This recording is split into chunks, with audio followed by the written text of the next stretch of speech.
आज है हमारी स्पिरिचुअल जर्नी का एपिसोड नंबर 3 और हम जा रहे हैं एक ऐसे रहस्यमय मंदिर जिससे आज भी लोग अनजान हैं। एक ऐसा मंदिर जो कि तंत्र मंत्र साधना के लिए तो प्रसिद्ध है ही, और साथ ही साथ ऐसी मान्यता है कि इस मंदिर में आए भक्तों की मनोकामनाएं पूरी भी होती है। यह एक ऐसा मंदिर है जो कि शमशान के करीब शिप्रा नदी के तट पर स्थित है। तो आइए आज हम आप सभी को ले जा रहे हैं एक ऐसी जगह जो तंत्र मंत्र साधना के लिए तो माना जाता है ही, पर साथ ही साथ यह एक चमत्कारिक स्थल भी है। This is a spiritual journey of Ujjain. जागो रे देखो रे दुनिया ये देखो रे ना ना ना ना ना ना ना ना ना ना ना ना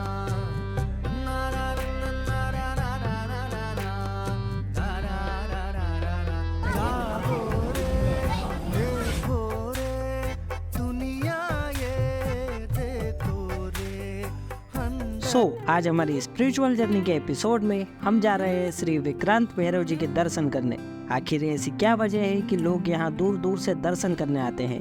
विक्रांत भैरव मंदिर के बारे में मान्यता है कि यह मंदिर 3-4 शताब्दियों पूर्व यानी 300-400 साल पहले एक विशाल भैरव मंदिर रहा होगा। मंदिर के आसपास विद्यमान प्राचीन मूर्तियाँ स्वयं ही इस बात का उदाहरण है। स्कंद पुराण में उल्लेख मिलता है कि एक बार माता पार्वती भगवान शिव से अवंती क्षेत्र के प्रमुख देवी देवताओं और तीर्थों का वर्णन करने का निवेदन किया। तब बाबा महादेव जी ने कहा कि यहाँ शिप्रा सहित मेरी 4 प्रमुख नदियाँ हैं। यहाँ 24 लिंगों के रूप में शिव निवास करते हैं और साथ ही 8 भैरव, 11 रुद्र गणेश और 24 देवियाँ तथा दंडपाणी विक्रांत महाभैरव निवास करते हैं। तो आखिर कैसे दिखते हैं हमारे विक्रांत भैरव सरकार। श्री विक्रांत भैरव सरकार का जो अर्थ है, इनके अंग की कांति, इनका शरीर तपाए हुए स्वर्ण के समान एकदम पीला और चमकदार है। यहाँ की सिंदूर चर्चित प्रतिमा अत्यधिक प्रसिद्ध है और स्वयं सिद्ध भी है। ऐसा कहा जाता है कि यहाँ का शमशान पूरी तरह जागृत है और सती माता के पूज्य चरण भी यहाँ बताए जाते हैं। स्कंद पुराण में इस बात का वर्णन है कि भैरव तीर्थ में एक उत्तम स्वभाव वाली काली नाम की योगिनी रहा करती थी, जिसने भैरव जी को अपने पुत्र की भांति पाला था। भैरव जी शिप्रा नदी के उत्तरी तट पर सदा रहते थे। इस पुराण में आगे वर्णित है कि सुंदर चंद्रमा और सूर्य जिनके नेत्र हैं, जिन्होंने मस्तक पर मुकुट और गले में मोतियों की माला धारण कर रखी है तथा जो मनुष्य मात्र के कल्याण स्वरूप है, उन विशाल भगवान भूतनाथ भैरव जी का भजन करना चाहिए। हमने हमारी स्पिरिचुअल जर्नी की शुरुआत 5 दिसंबर से की थी। 5 दिसंबर को बाबा ने हमें यह सौभाग्य प्रदान करा कि हम भी पूरा उज्जैन एक्सप्लोर कर सके, और यह दिन हमारे लिए कुछ खास इसलिए भी है क्योंकि आज ही के दिन महापर्व भैरव अष्टमी थी और हमें यह मौका मिला उन सभी रिचुअल्स तथा धार्मिक परंपराओं को शूट करने का। यह वो एक्सपीरियंस है जो कभी भुलाया नहीं जा सकता। और ज़रा आप इन अंकल को देखिए। अंकल को हम जानते भी नहीं हैं, बट ऐसी ही बातों बातों में हमारी दोस्ती हो गई। फिर सडनली अंकल ने कहा मेरी भी कुछ पिक्चर्स ले लो, एज अ मेमोरी याद रहेगी आपको। यदि अंकल आप हमारी वीडियो देख रहे हैं तो हम बताना चाहेंगे कि हमें आपसे मिलकर बहुत अच्छा लगा। यह स्थान बाबा डबराल के कारण भी बहुत प्रसिद्ध हुआ था। बाबा डबराल यानी श्री गोविंद प्रसाद कुकरेती का जन्म 25 अगस्त 1932 को हुआ था।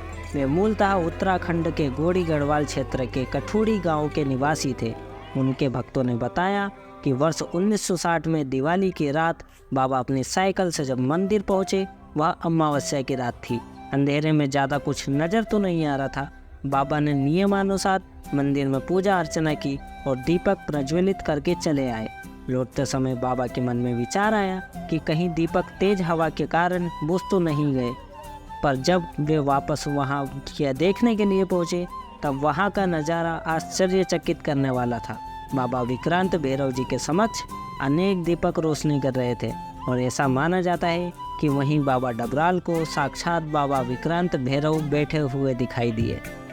वैसे तो हम सालों से यहाँ आ रहे हैं। हर साल भैरव अष्टमी के दौरान यहाँ अनेक आयोजन तथा भंडारे किए जाते हैं। मौसम के खराब रहते जब मन कहीं ना जाने का कर रहा था, तभी मेरे बड़े भाई ने मेरा साथ दिया और हम आ गए उज्जैन। उज्जैन में माता गढ़कालिका के दर्शन करने के पश्चात हम चले आते हैं बाबा विक्रांत सरकार के दर्शन करने। तो आखिर कहाँ है विक्रांत भैरव सरकार का मंदिर, बताता हूँ। उज्जैन में लगभग 5 किलोमीटर की दूरी पर स्थित भैरवगढ़ में काल भैरव मंदिर के सामने कुछ ही दूरी पर शिप्रा नदी के तट पर स्थित है श्री विक्रांत भैरव सरकार जी का मंदिर। और कुछ ऐसे होती है हमारे श्री विक्रांत भैरव सरकार जी की आरती।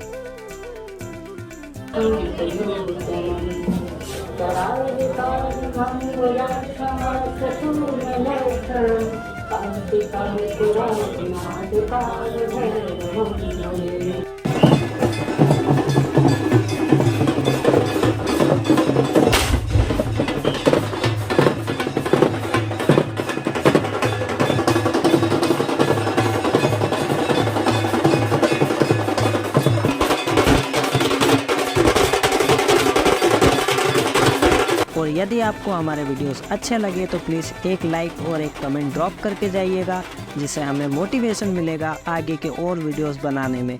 और अपने दोस्तों तथा फैमिली मेम्बर के साथ वीडियो शेयर करें। हमारा उद्देश्य आप सभी लोगों तक भारत के उन समस्त प्राचीन मंदिरों को एक्सप्लोर करके आप लोगों तक पहुंचाना है, ताकि आप सभी को मंदिर की मान्यताओं को जानने का अवसर प्राप्त हो सके। वैसी दिखती ये दुनिया है।